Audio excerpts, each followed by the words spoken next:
എൻ്റെ പേര് ബാഹുലേനാണ്. ധനുച്ചുരം സ്വദേശിയാണ്. ദേശീയ കൈതരണം. സംസ്ഥാനത്ത് നാളെ തന്നെ ഇലക്ഷൻ ഫലം അറിയാൻ സാധിക്കുന്നുണ്ട്. കേരളത്തിന്റെ ഫലം നമ്മൾ പറയുന്ന UDF തരംഗമെന്നാണ് പറയുന്നത്. 16 സീറ്റ് UDF ലഭിക്കുമെന്നാണ് പറയുന്നത്. MP ഇലക്ഷനിൽ നമുക്ക് പറയാൻ സാധിക്കുന്നുണ്ട്. അതുപോലെ LDFന് 1 മുതൽ 3 സീറ്റ് വരെ ലഭിക്കാൻ സാധ്യതയുണ്ട്. അതുപോലെ BJPക്ക് 3 സീറ്റ് ലഭിക്കാൻ സാധ്യതയുണ്ട്. ഒന്ന് തൃശ്ശൂരും, ഒന്ന് തിരുവനന്തപുരം, ഒന്ന് ആറ്റിങ്ങൽ മണ്ഡലവുമാണെന്ന് BJPക്ക് പറയുന്നുണ്ട്. 3 സീറ്റ് ലഭിക്കുമെന്ന് പറയുന്നു. എക്സിപ്പോളാണ് പറയുന്നത്. അതെന്നാണ് നമുക്ക് മനസ്സിലാക്കാൻ കഴിഞ്ഞത്. ഇന്ന് രാത്രി കഴിഞ്ഞ് നാളെ രാവിലെ തന്നെ ഫലം അറിയാൻ സാധിക്കും. 10 മണിയോടെ തന്നെ ഫലം അറിയാൻ സാധിക്കും. വോട്ടെണ്ണൽ 8 മണിക്കാണ് എന്ന് പറഞ്ഞാൽ എല്ലായിടത്തും ജനങ്ങൾ എത്തിക്കഴിഞ്ഞ് വോട്ടെണ്ണത്തിൽ എത്തിക്കഴിഞ്ഞ് എല്ലാം പൂർത്തിയായി കഴിഞ്ഞെന്നുണ്ട്. നാളെ രാവിലെ തന്നെ നമുക്ക് ഫലം അറിയാൻ സാധിക്കുമെന്ന് തന്നെ പറയാൻ സാധിക്കുന്നുണ്ട്.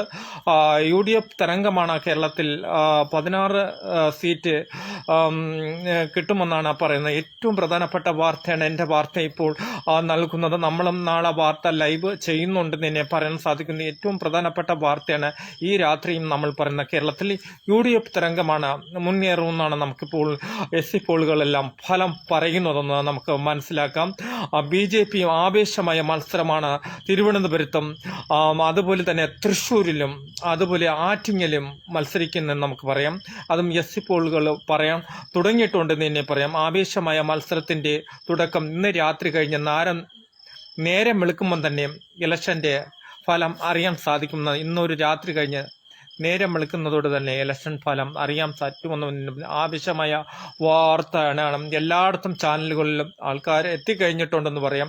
എല്ലാ ബൂത്തുകളിലും ആൾക്കാർ എത്തും, രാത്രിയോടെ എത്തും.